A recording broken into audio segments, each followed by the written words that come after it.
The rental agreement hit the mahogany table with a soft thud. $6,800 per month. Triple what I'd been paying. Victoria stood at the head of my parents' dining room wine glass, raised like a weapon, her navy suit sharp enough to cut. 23 pairs of eyes fixed on me. Waiting.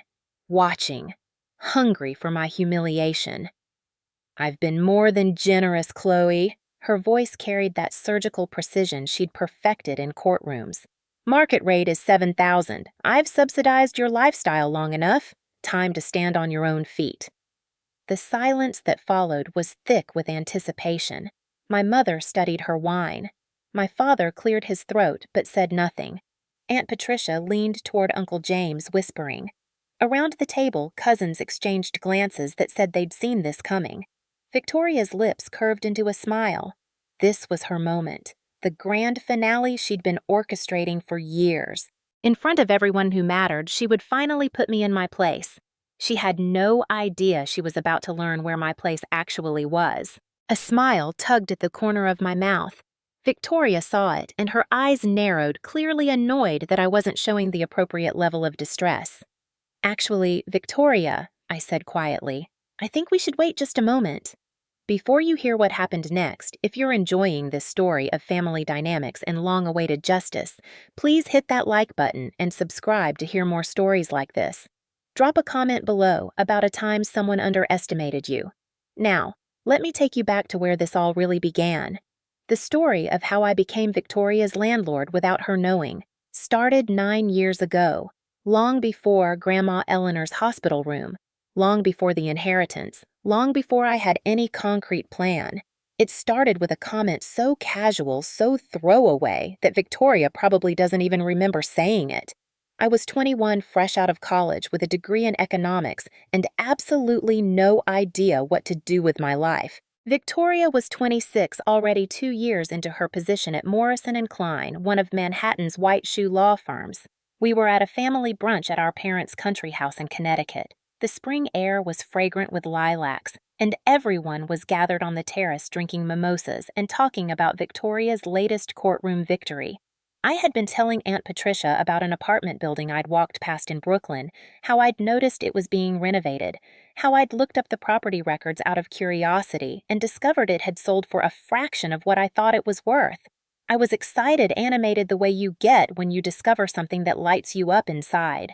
Victoria had turned from her conversation with my father, looked at me with that particular expression of older sister amusement, and said, "That's cute, Chloe. You and your little property obsession. Maybe you should become a real estate agent or something. I'm sure you'd be good at showing apartments to people who actually have money." The table had laughed. Not maliciously, just the gentle, indulgent laughter you give when someone says something mildly amusing. But I remember the heat in my cheeks, the way I shrank back into my chair, the way I stopped talking about real estate for the rest of the afternoon. I remember thinking that maybe she was right. Maybe my interest in buildings and neighborhoods and investment potential was just a quirky hobby, not something serious people pursued. But I also remember lying in bed that night, staring at the ceiling of my childhood bedroom and feeling something harden inside me. A small, bright coal of determination that Victoria's dismissiveness had inadvertently ignited. I spent the next 2 years working as a financial analyst at a mid-sized investment firm, a job my parents deemed respectable, even if it wasn't as prestigious as Victoria's career in law. My apartment in Washington Heights was small, a 5th-floor walk-up with unreliable heat and a bathroom so tiny you could sit on the toilet and brush your teeth at the sink simultaneously. I lived on a strict budget, packing lunches walking instead of taking cabs, buying clothes from thrift stores that Victoria would mock during family gatherings. Still living in that shoebox in the Heights, she'd ask, her voice full of concern that felt more like criticism. "You know, if you'd gone to law school like I suggested, you'd be able to afford something better by now." What Victoria didn't know was that every dollar I saved was going into a high-yield savings account. Every bonus, every tax refund, every birthday check from relatives. I was studying for my real estate license at night, taking online courses in property management and investment strategy. I spent my weekends not at brunches or networking events, but walking through neighborhoods in Brooklyn, Queens, and Upper Manhattan, learning to read the signs of gentrification before it happened. understanding which areas were poised for growth. I became obsessed with the mechanics of real estate investment. I learned about cap rates and cash-on-cash returns. I studied zoning laws and rent stabilization regulations. I attended free seminars and read every book I could find. I created spreadsheets analyzing properties I couldn't afford to buy, practicing the skills I knew I'd need someday. My coworkers thought I was boring. My friends from college slowly drifted away, tired of my declining invitations to expensive restaurants and weekend trips. My family thought I was going through a phase that I'd eventually settle into a more conventional path. Only Grandma Eleanor seemed to understand. She lived in a rent-controlled apartment on the Upper West Side, a place she'd occupied for 45 years, watching the neighborhood transform around her. She had moved to New York in the 50s as a young widow with 2 small children, my grandfather having died in a construction accident when my father was only 3. She'd worked as a secretary then, as an office manager, raising her kids on her own, saving every penny she could. I started visiting her every Sunday, bringing groceries and helping with small tasks around her apartment. But mostly, we'd sit in her living room with its faded floral wallpaper and talk. She told me stories about the neighborhood in the old days, about buildings that had changed hands, about landlords and tenants, and the complex dance of New York City real estate. "You see that building across the street?" she'd say, pointing out her window. "Used to be a welfare hotel in the 70s. Then someone saw potential, bought it for nothing, converted it to co-ops in the 80s. Made a fortune. It's all about seeing what could be, not just what is." She was the only person who didn't laugh at my dreams. When I showed her my spreadsheets and analyses, she'd put on her reading glasses and study them seriously, asking thoughtful questions. When I talked about someday owning property, she didn't pat my hand and tell me to be realistic. She'd nod and say, "You will, darling. I can see it." Victoria, meanwhile, was ascending rapidly at Morrison & Klein. She made junior partner at 30, an achievement that resulted in a family dinner at Le Bernardin, where my parents toasted her success with champagne that cost more than my monthly rent. I sat at the end of the table in a dress I'd worn to 3 other events, smiling and applauding, while inside I felt myself shrinking into invisibility. "You must be so proud of your sister," everyone kept saying to me, as if Victoria's success somehow reflected on me by proximity. I was proud of her, but I also felt the weight of constant comparison, the unspoken question that hung in the air at every family gathering. Why can't you be more like her? When I was 25, I finally got my real estate license. I started working part-time on weekends, showing apartments for a small broker in Brooklyn. The pay was commission-based and often disappointing, but I learned the practical side of the business. I learned how to read clients, how to negotiate, how to spot problems in buildings before they became deal breakers. Victoria found out at a family dinner when someone asked what I'd been up to. "Oh, I got my real estate license," I'd said casually. "I've been showing apartments on weekends." The pause that followed was weighted with something I couldn't quite name. Then Victoria smiled, that smile, the one that looked supportive on the surface but had sharp edges underneath. "That's wonderful, Chloe. Real estate is such an important field. Someone has to help people find places to live." The implication was clear. I wasn't the one buying buildings. I was the one helping other people inhabit them. But I kept at it. I kept saving, kept learning, kept building my knowledge base. And then, 3 months after my 27th birthday, Grandma Eleanor had a stroke. I rushed to Mount Sinai Hospital, my heart pounding, terrified I'd lose the one person who truly saw me. She survived, but the stroke had weakened her significantly. The doctors said she'd need round-the-clock care, either in a facility or with family support at home. My parents immediately started discussing nursing homes, their voices full of practical concern, but also a kind of resigned acceptance that this was the natural order of things. Victoria was too busy with a major case to help with the day-to-day logistics, she explained. She'd contribute financially, of course, but her time was limited. I was the one who took a leave of absence from my full-time job. I was the one who moved into Grandma Eleanor's apartment, sleeping on her couch, helping her with physical therapy, cooking her meals, managing her medications. For 3 months, I put my life on hold to care for her. During those long days and nights, we talked more than we ever had. She told me about her marriage to my grandfather, a love story cut short by tragedy. She told me about the early years of raising children alone in a city that could be cruel to single mothers. She told me about the sacrifices she'd made, the dreams she'd deferred, the small rebellions she'd staged against a world that tried to diminish her. And she told me about money she'd saved carefully invested over decades. Not a fortune, but a substantial amount. Money she'd intended to split evenly between her children and grandchildren in her will. But as we talked, as she watched me organize her finances and noticed my spreadsheets analyzing property values in the neighborhood, something shifted in her thinking. "You're the only one who understands," she said one afternoon, her voice still slightly slurred from the stroke. "Your father is comfortable. Victoria is wealthy. But you, Chloe, you have the hunger. You have the vision. You remind me of myself at your age." "Grandma, don't talk like that," I'd said, uncomfortable with the morbid turn of the conversation, but she'd gripped my hand with surprising strength. "Listen to me. I'm not dying tomorrow, but I'm old, and this stroke was a warning. I want to give you something while I'm still here to see what you do with it. Not in a will not someday. Now." 2 weeks later, I sat in her lawyer's office while he explained that Grandma Eleanor was transferring $150,000 into my name. Not a loan, a gift. She wanted to see me use it while she was alive. I'd cried in that office, overwhelmed by her faith in me, by the enormity of the opportunity, by the weight of not wanting to disappoint her. Victoria found out about the gift 3 months later through family gossip. She called me, her voice tight, with something that sounded like concern but felt like accusation. "Chloe, I heard Grandma gave you a significant amount of money. I just want to make sure you're not being taken advantage of. You know she's not as sharp as she used to be after the stroke. If someone pressured her or manipulated her in any way—" "I didn't manipulate her, Victoria." I'd said, my voice cold. "She wanted to help me and I accepted her help." Of course, of course." Victoria had backtracked quickly. "I just worry about you, that's all. You're not exactly experienced with large sums of money. Maybe you should talk to a financial advisor, someone who can help you invest it properly. I could recommend someone from the firm." "I have plans for it," I'd said simply. "What kind of plans, Chloe? Please tell me you're not going to blow this on some risky real estate scheme. The market is complicated and you don't have the experience." "I'll figure it out," I'd interrupted. "But thank you for your concern."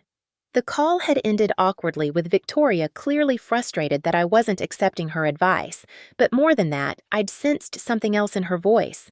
Fear, maybe, or the first glimmer of threat. Her little sister suddenly had resources, and that shifted the dynamic in ways Victoria couldn't control. I spent the next 4 months doing due diligence that would have made any professional investor proud. I hired a consultant to review my analysis. I consulted with a real estate attorney.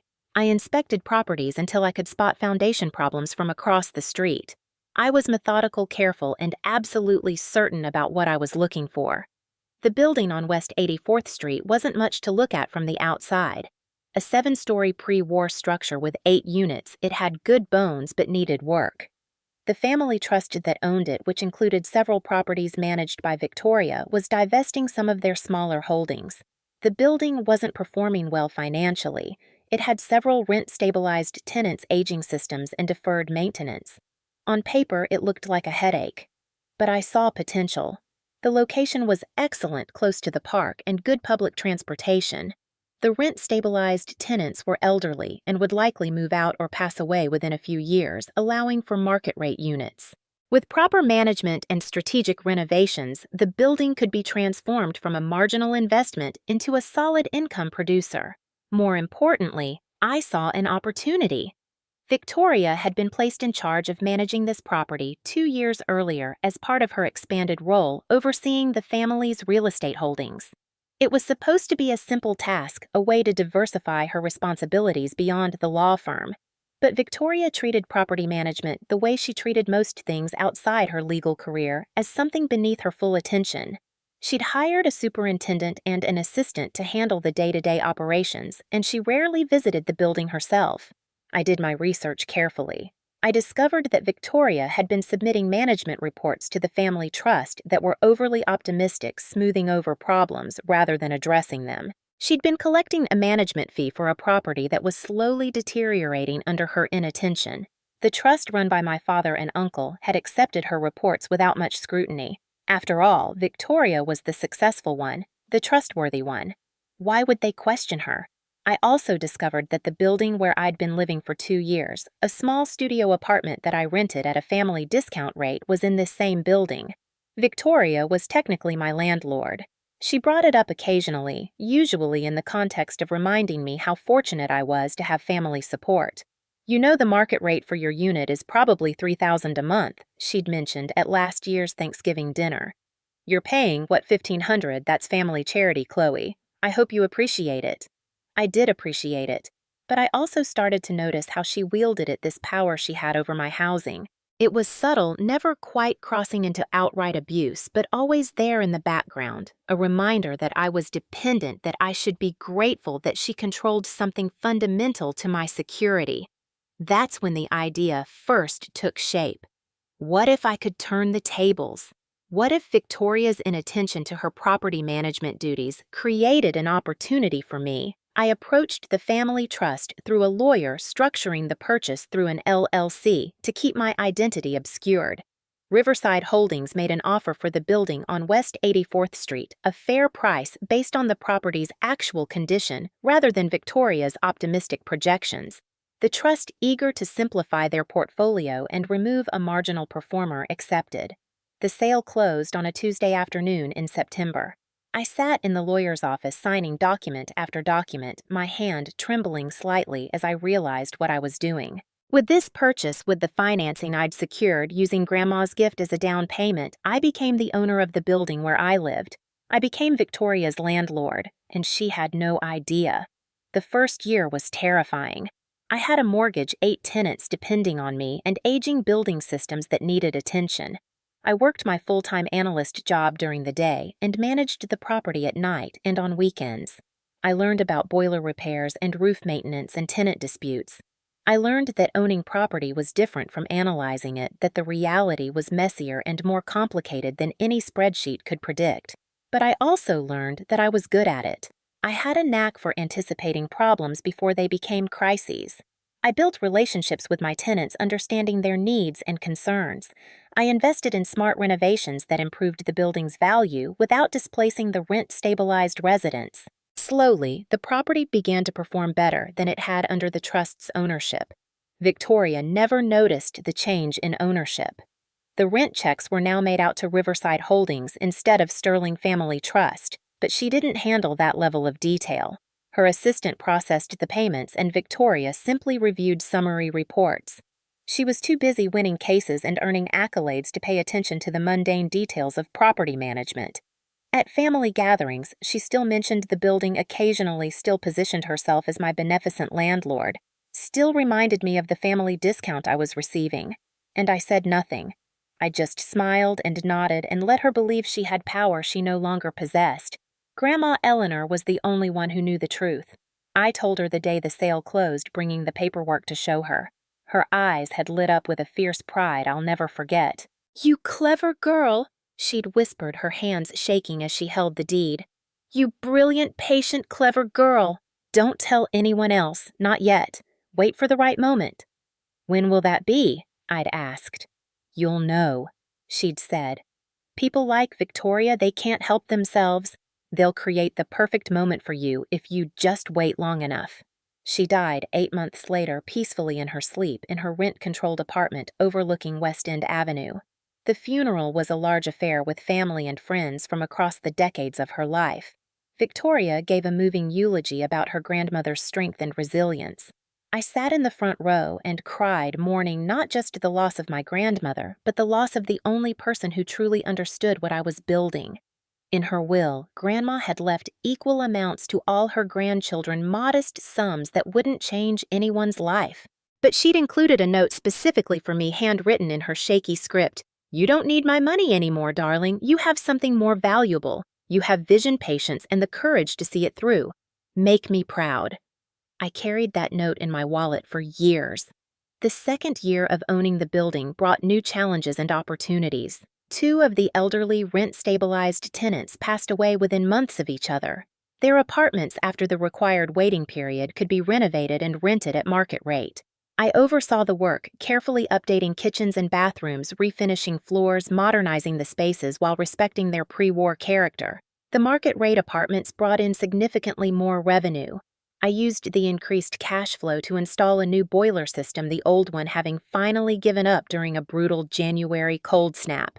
The renovation took 3 weeks, during which I arranged for temporary heaters and reduced everyone's rent proportionally, including Victoria's. She never noticed. She never thanked me.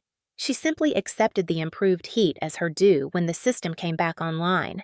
I also used the increased revenue to begin building a reserve fund and to start looking at other investment opportunities. I attended real estate networking events, slowly building connections in the industry. I started to be known as the quiet woman who asked smart questions and did her homework before making moves. I never mentioned my connection to the Sterling family. I never dropped Victoria's name or traded on my family's reputation. I built my own identity, separate and distinct. At family gatherings, the dynamic remained unchanged on the surface. Victoria continued to dominate conversations with her professional successes. My parents continued to beam with pride at her accomplishments. I remained the quiet younger sister, politely smiling, asking appropriate questions, never volunteering information about my own work. But I began to notice cracks in Victoria's perfect facade. She worked constantly, her phone always at her hand, her attention always partially elsewhere. She'd gained a reputation at the firm as brilliant but difficult someone who won cases but burned through junior associates like kindling. She dated occasionally, but never seriously, too focused on her career to invest in relationships. She drank a little more at family events, her laughter a little louder, her comments about others a little sharper.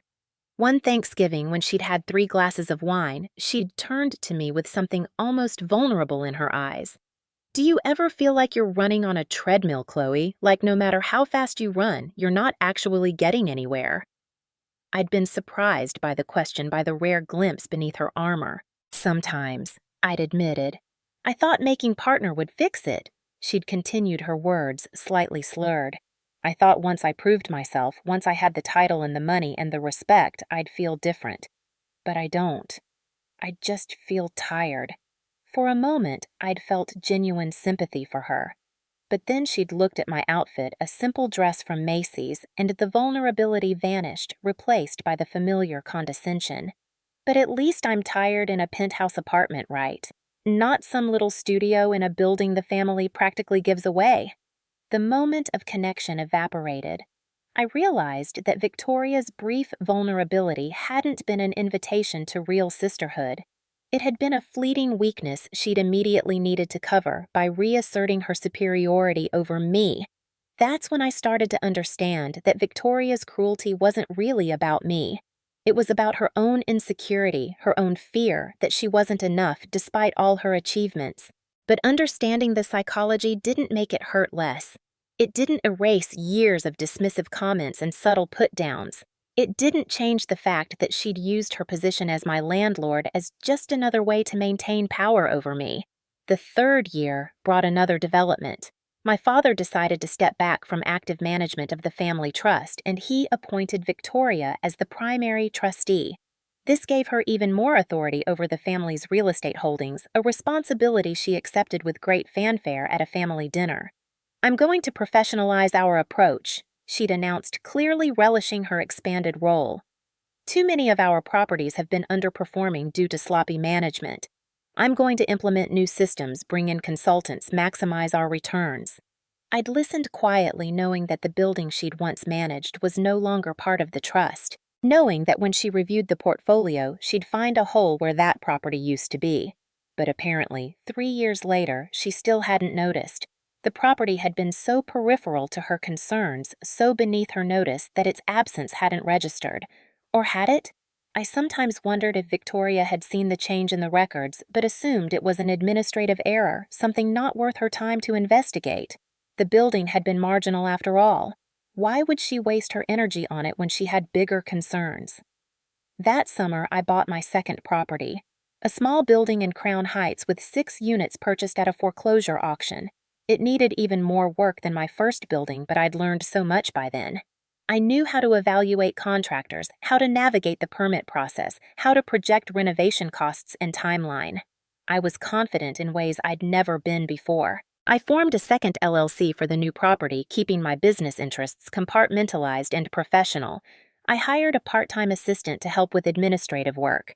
I continued my day job at the investment firm, but I was increasingly focused on my real estate portfolio. My manager had noticed my distraction, and we'd had a conversation about my priorities. I'd been honest. Real estate was my passion and my future. The analyst job was becoming a fallback, not a career. We'd parted ways amicably, and for the first time since college, I went all in on my own business. It was terrifying. I had 2 mortgages, 14 tenants, and no safety net. But I also had Grandma Eleanor's voice in my head. You have vision, patience, and courage. Victoria heard about me leaving my job through family channels. She called her voice full of concern that felt like criticism. Chloe, I'm worried about you.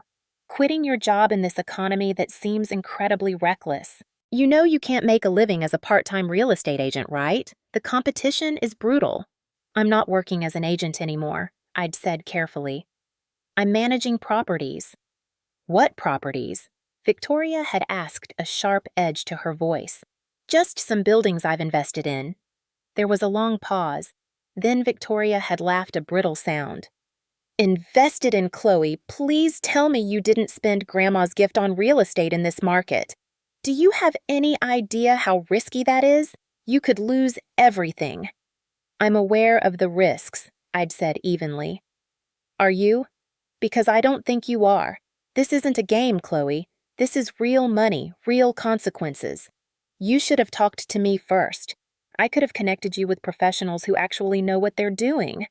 I know what I'm doing, Victoria. Do you? Because from where I'm sitting, it looks like you're throwing away your career and gambling with the only financial security you've ever had. But sure, if you want to learn these lessons the hard way, that's your choice. Just don't come crying to the family when it all falls apart. I'd ended the call with my hands shaking not from fear, but from anger. The assumption that I was reckless, that I was naive, that I couldn't possibly know what I was doing. The assumption that her way was the only successful path, that anything different was foolish. But I channeled that anger into work. I threw myself into my properties, learning every aspect of the business. I took courses in property law and tax strategy. I networked with other small investors, learning from their experiences. I built relationships with contractors and suppliers, earning their respect through consistent business and fair payment. My buildings began to thrive. The cash flow improved quarter by quarter. I refinanced one mortgage at a better rate, improving my profit margins. I started looking at third and fourth properties, building a real portfolio that could sustain me long term. And through it all, Victoria remained oblivious to what I was building. At family events, she still made dismissive comments about my real estate hobby. She still positioned herself as the successful sister, the one who'd made something of herself. She still brought up my apartment, my family discounted rent, my dependence on sterling generosity. 4 years after buying the building, I attended a family brunch where Victoria announced she was being considered for a position on the board of a major nonprofit. It was a prestigious appointment, one that would raise her profile even further in New York's legal and business communities. My parents were thrilled, already planning a celebration dinner. "You must be so proud of Victoria," Aunt Margaret said to me, squeezing my arm sympathetically, as if I needed consoling for not being the achiever in the family. "I am," I'd said and meant it. I was proud of Victoria's professional accomplishments, but I was also tired of being seen only in relation to her, of being defined by what I hadn't achieved rather than what I had. That's when Victoria decided to use her expanded trustee authority to reorganize the family's remaining rental properties. She announced at that same brunch that she'd be reviewing all family-associated leases, bringing everything up to market rate, eliminating the informal arrangements that had been draining value from the trust. Even family members will need to pay fair market value going forward. She'd said, her eyes landing on me with unmistakable intent. I know that might create some hardship for people who've been receiving preferential treatment, but it's the fiscally responsible thing to do. The message was clear. She was coming for my apartment. She was going to use her position to force me out or make me pay significantly more, and she was going to do it under the banner of financial responsibility, making it impossible for me to object without looking entitled. My mother had looked uncomfortable. "Victoria, surely we can discuss this privately." "No, Mom. This is exactly the kind of thinking that's held the trust back. Emotional decision-making instead of business logic. If Chloe wants to continue living in a Sterling property, she'll pay what anyone else would pay. That's only fair." The assumption in her voice, the certainty that I'd have no choice but to accept her terms, lit something hot and bright in my chest. She was going to humiliate me. She was going to force me into a position where I'd have to either accept an impossible rent increase or move out, proving to the entire family that I couldn't sustain myself without their charity. But she'd miscalculated. She'd been so focused on managing the family trust properties, on expanding her authority and proving her business acumen, that she'd never bothered to check the ownership records on a building she considered barely worth her attention. That's when I called Mr. Carver and said, "I think it's time. She's going to make her move at Mom's birthday dinner next month. That's when we'll make ours." Mr. Carver had been my attorney since the first building purchase, a meticulous man in his 60s with a dry sense of humor and an encyclopedic knowledge of New York property law. He'd guided me through every transaction, ensuring everything was legal documented and unassailable. "Are you certain you want to do it publicly?" he'd asked. "We could handle this privately and inform her directly." "No," I'd said firmly. "She's planning to humiliate me in front of the family. I think it's only fair she understands the situation in the same forum." We spent the next 3 weeks preparing. Mr. Carver assembled every document related to the property, every proof of ownership, every record of improvements and maintenance. We reviewed Victoria's management reports to the trust, noting the discrepancies between what she'd claimed and the actual condition of the building when I'd purchased it. We documented my investments in the property, the improvements I'd made, the increased value I'd created. We also did something else. We prepared a new lease agreement for Victoria's apartment. At fair market rate, her 2-bedroom unit was worth $7,500 per month. I'd been charging her $5,500 well below market, but not the extreme family discount she thought she was giving me. We prepared documents showing what she'd been paying, what she should have been paying at true market rate, and what I'd been effectively subsidizing.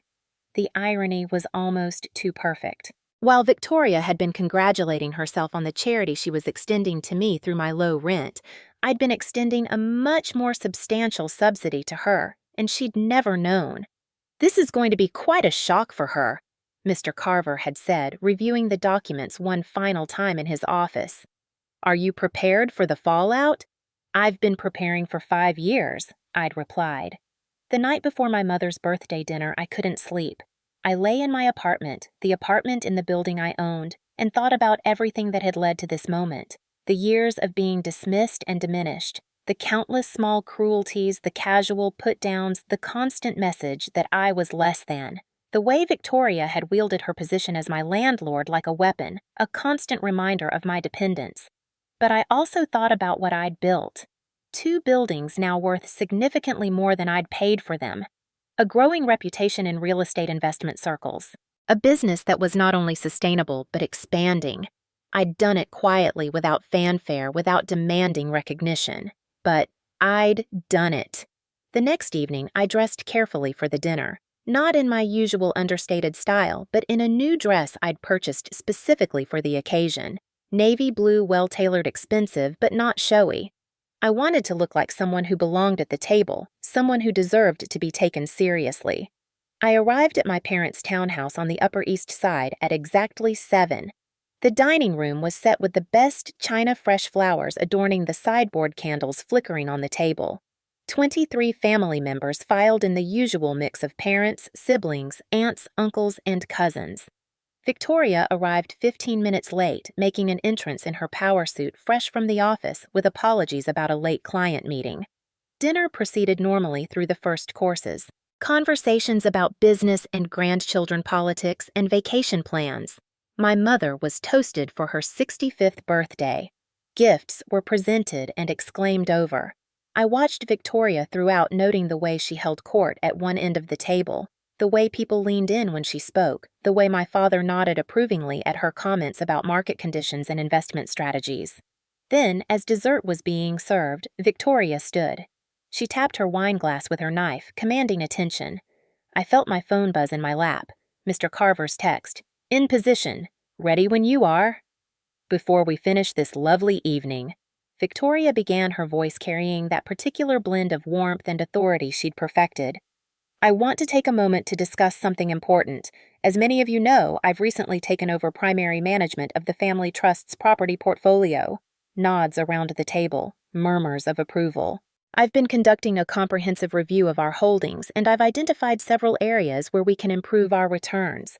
One of the issues I've discovered is that we've been extending preferential lease rates to family members, which, while generous, isn't sustainable long-term. Her eyes found mine across the table.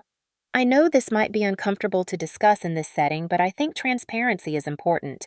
Chloe, you've been living in one of our properties at a significantly reduced rate for several years now. The apartment you occupy has a market value of approximately $7,000 per month. You've been paying $2,200. Gasps around the table. My mother put down her fork, her face flushing. My father cleared his throat but said nothing. Victoria continued, her voice gentle but implacable. I've prepared a new lease agreement that brings your rent up to fair market value. I'm being generous by phasing it in over 2 years rather than implementing it immediately. Year 1, you'll pay $4,500 per month. Year 2, you'll pay $6,800. This is actually below true market rate, so the family is still subsidizing you, just not to the extent we have been. She pulled out the papers, sliding them across the table toward me. I know this is difficult, and I'm sorry to do this at a family dinner, but I wanted everyone to understand that this isn't personal. It's about fiscal responsibility. If you can't afford the new rate, I completely understand. I've already identified 3 Columbia law students who would be happy to rent the apartment at $7,000 per month. You'd have 60 days to make arrangements. The room was silent. Everyone's eyes were on me. Some sympathetic, some curious. Many simply uncomfortable with the confrontation. My mother looked like she might cry. My father's jaw was tight with suppressed emotion. Victoria sat back down, clearly satisfied with her performance. She'd positioned herself as the responsible businesswoman making tough but necessary decisions. She'd framed me as the family member who'd been taking advantage of generosity, and she'd done it all in front of everyone who mattered, ensuring I'd have no choice but to comply or face public humiliation. I looked down at the lease agreement, the number 6800, glaring up at me like an accusation. Then I looked at my phone, at Mr. Carver's message. I smiled just slightly and watched Victoria's eyes narrow with irritation. Actually, Victoria, I said quietly, I think we should wait just a moment. The doorbell rang, perfectly timed. I excused myself to answer it, ignoring the confused murmurs behind me. Mr. Carver stood in the hallway, briefcase in hand, looking every inch the serious attorney. "Good evening, Ms. Sterling," he said formally as we walked back into the dining room together. The conversation died instantly. Victoria stared at Mr. Carver with confusion shading into annoyance. "Chloe, what is this? Did you seriously bring a lawyer to Mom's birthday dinner? This is Mr. Carver," I said clearly. "He's the attorney for Riverside Holdings, LLC. He has some information that's relevant to the lease discussion we're having." Victoria laughed sharp and dismissive. "Riverside Holdings, Chloe? I don't know what you think hiring a lawyer is going to accomplish. The lease terms I've offered are completely legal and reasonable. If you want to challenge them, we can discuss it at another time, but this is hardly the place." "Actually," Mr. Carver interrupted politely, "this is an excellent time to clarify some misunderstandings." He began distributing folders to each person at the table. Inside these folders, you'll find documentation regarding the ownership of the property located at 247 West 84th Street, also known as the building where Ms. Victoria Sterling currently resides and where she previously managed property for the Sterling Family Trust. Victoria's hand froze halfway to her wine glass. A flicker of uncertainty crossed her face. Mr. Carver continued, his voice professionally neutral.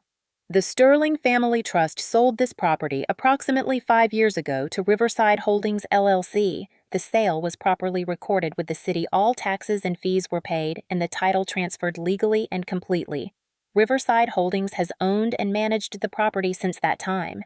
That's impossible, Victoria said, but her voice lacked conviction. I'm the trustee. I would have been notified of any sale. You weren't notified, I said, standing up, because you weren't the owner.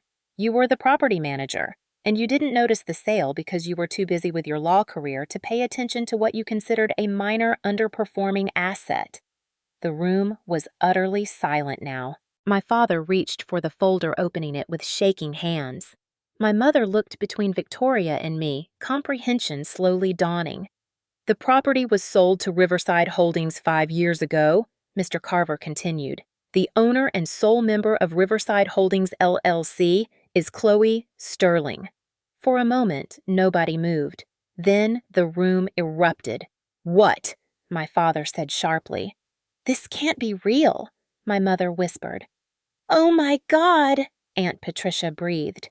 Victoria snatched the folder, her eyes scanning the documents frantically. I watched the color drain from her face as she saw the deed, the tax records, the title insurance, the irrefutable proof that everything Mr. Carver said was true. You own the building, she said flatly, as if saying the words might make them false. I've owned it for 5 years, I confirmed. I purchased it from the family trust using money Grandma Eleanor gave me as a gift. I've been managing it, improving it, and building its value while you continued to believe you were my landlord. Victoria looked up at me, and for the first time in our lives, I saw something other than condescension in her eyes. I saw shock, confusion, and the dawning realization that everything she thought she knew was wrong. But that means... She started, then stopped, her legal mind working through the implications.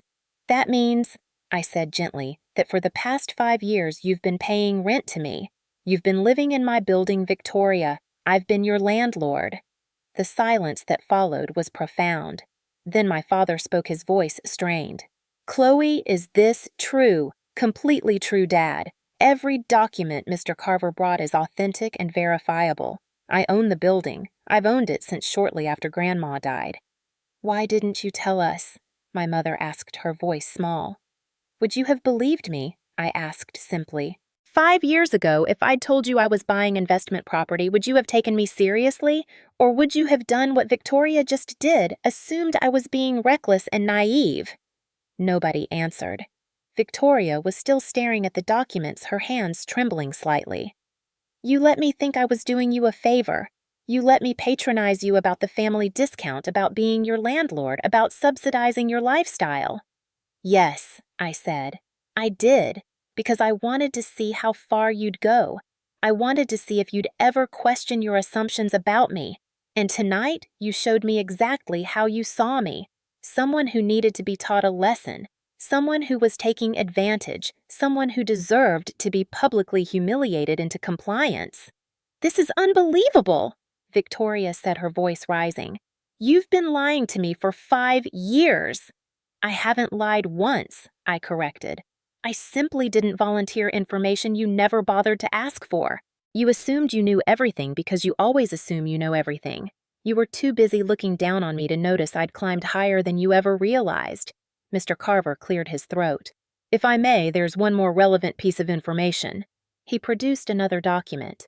This is Ms. Victoria Sterling's current lease agreement with Riverside Holdings. She occupies a 2-bedroom apartment at a monthly rent of $5,500.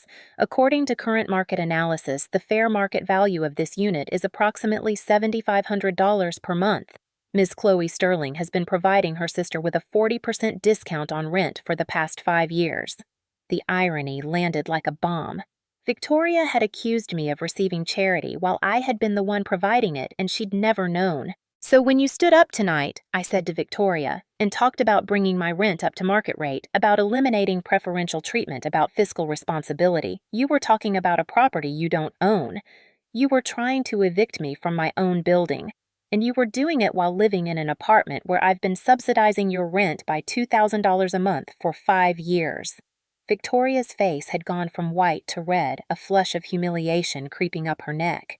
She looked around the table, desperately searching for support for someone to defend her, but everyone was too shocked to speak. This is some kind of trick, she said weakly. Some kind of legal manipulation. It's not, Mr. Carver said firmly.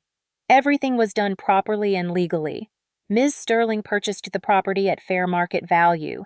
She's paid all taxes, maintained the building in excellent condition, and acted as a responsible landlord to all tenants, including yourself. There's no manipulation here, just business. Just business, Victoria repeated hollowly, the same words you used tonight when you tried to triple my rent. Not your rent, I clarified. My rent, in my building, but yes, those were your words. My father had been reading through the documents, his face growing more troubled with each page. Chloe, this portfolio analysis. You own other properties too. Yes, Dad, I own 3 buildings now. This was my first purchase, but I've expanded my portfolio over the past 5 years. I have a successful property management company. It's my full-time career and it's going quite well. Why didn't you tell us? My mother asked again, and this time there were tears in her voice. I turned to her, and all the hurt of years of being dismissed, of being second best, of being invisible rose up in my throat. Because you never asked Mom. In 5 years of family dinners and holidays and phone calls, you never once asked me about my work in any detail.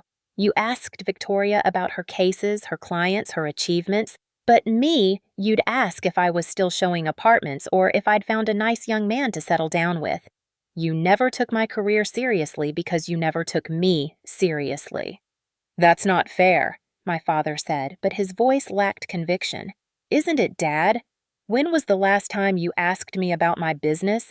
When was the last time anyone in this family celebrated something I accomplished? I've bought 3 buildings renovated, 2 of them created housing for 30 families, and built a profitable business from scratch.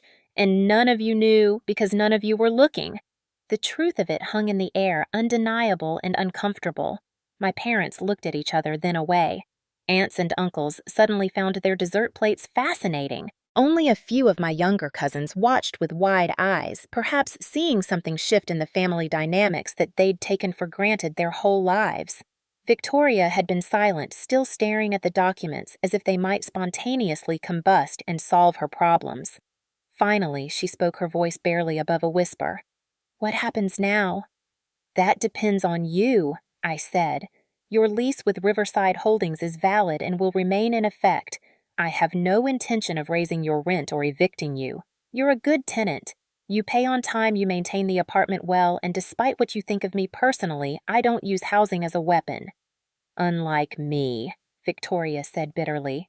Those are your words, not mine. She looked up at me then, and I saw something I'd never seen in my sister's eyes before. Not respect, not yet, but the absence of contempt. The recognition that she'd been fundamentally wrong about me and that her wrongness had consequences. I don't know what to say, she admitted. Then maybe don't say anything tonight, I suggested. We can talk later privately when you've had time to process this. Mr. Carver gathered his documents efficiently. My office will be in touch regarding any lease-related questions you may have, Ms. Victoria Sterling. Ms. Chloe Sterling, thank you for your business. He shook my hand, gave a polite nod to the room, and showed himself out. The silence he left behind was profound and uncomfortable. My mother was crying quietly into her napkin. My father looked shell-shocked. Victoria sat motionless, staring at nothing. I should go, I said, standing. I'm sorry this happened at your birthday dinner, Mom. That wasn't ideal timing. But Victoria was the one who... Aunt Patricia started, then stopped, seeming to realize that defending me implicitly condemned Victoria. Yes, I said simply. Victoria chose the timing by deciding to make her announcement public.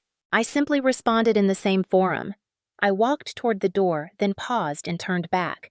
For the record, I don't hate you, Victoria. I don't even want to hurt you.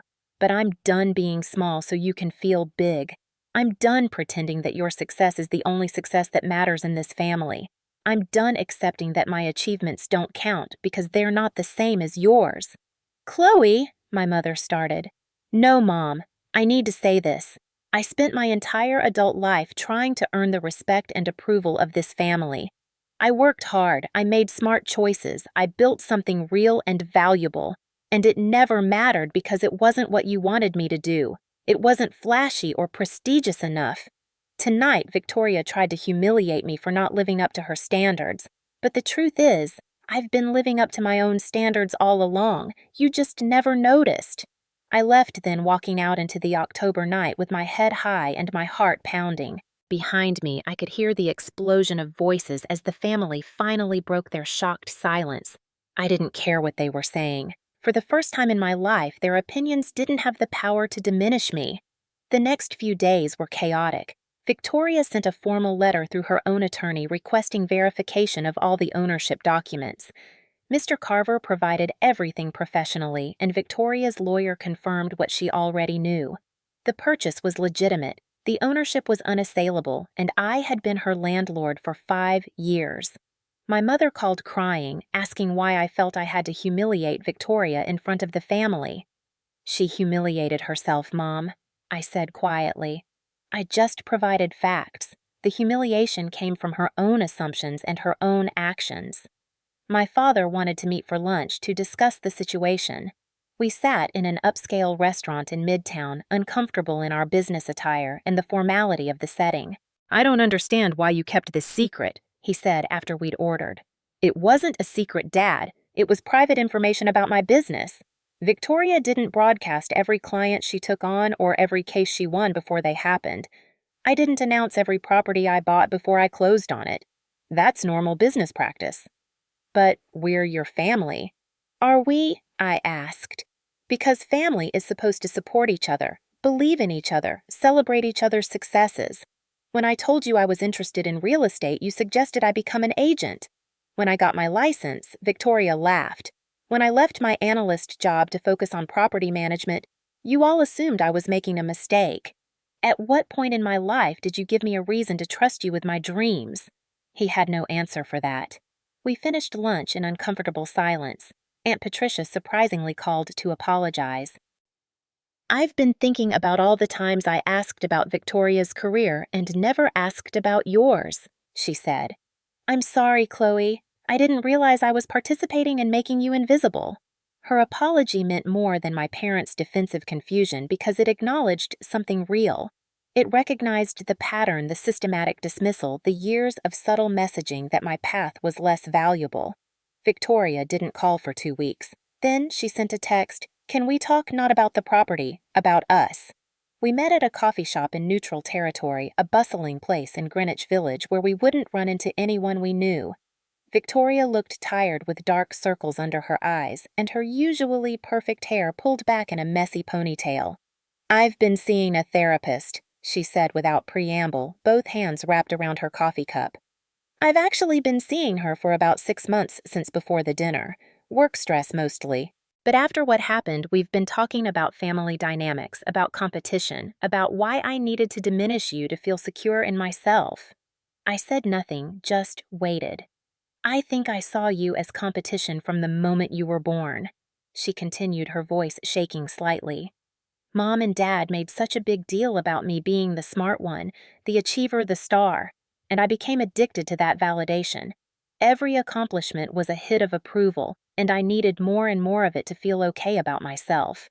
"That's not my fault," I said quietly. "No, it's not. But I made it your problem.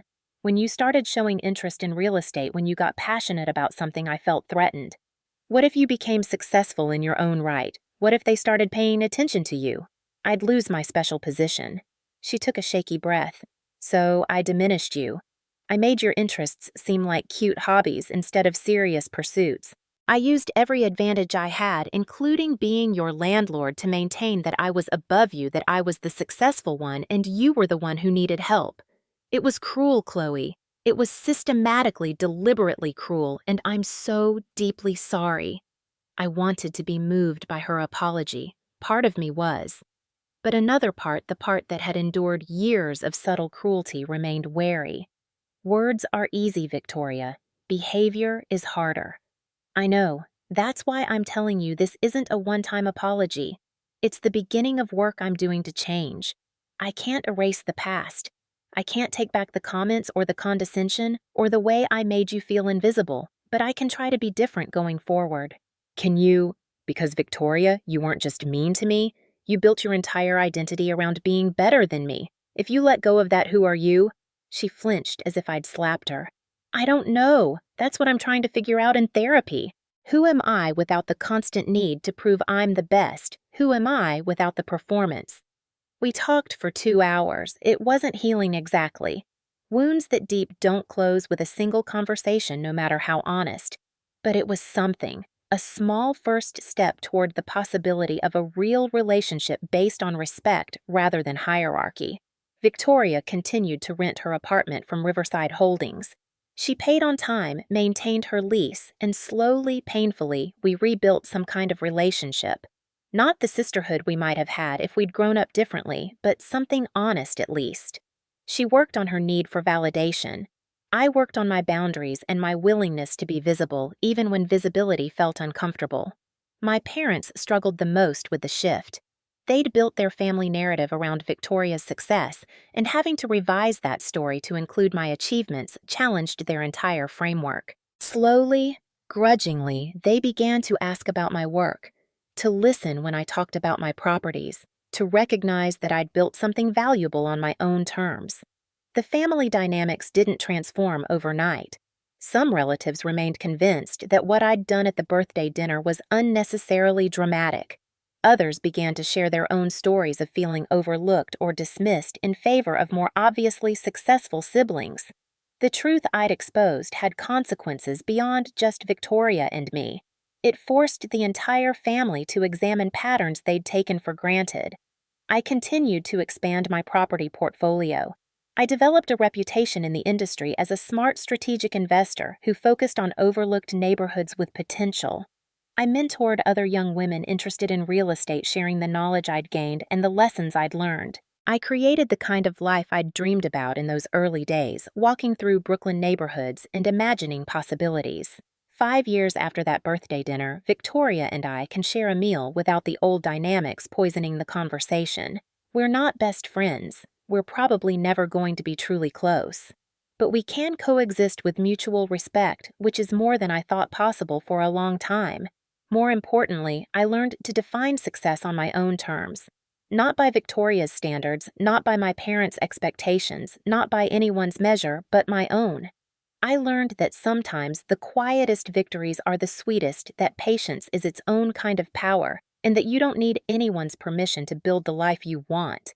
The building on West 84th Street is still my favorite property. Not because it's the most valuable or the most profitable, but because it represents something fundamental.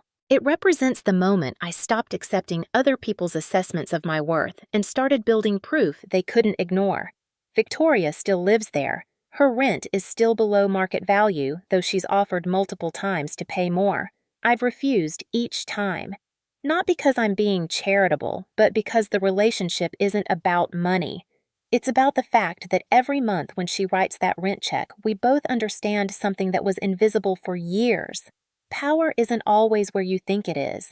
Success doesn't always look the way you expect. And the quiet person you're overlooking might be building an empire you can't even see. Never underestimate the quiet ones.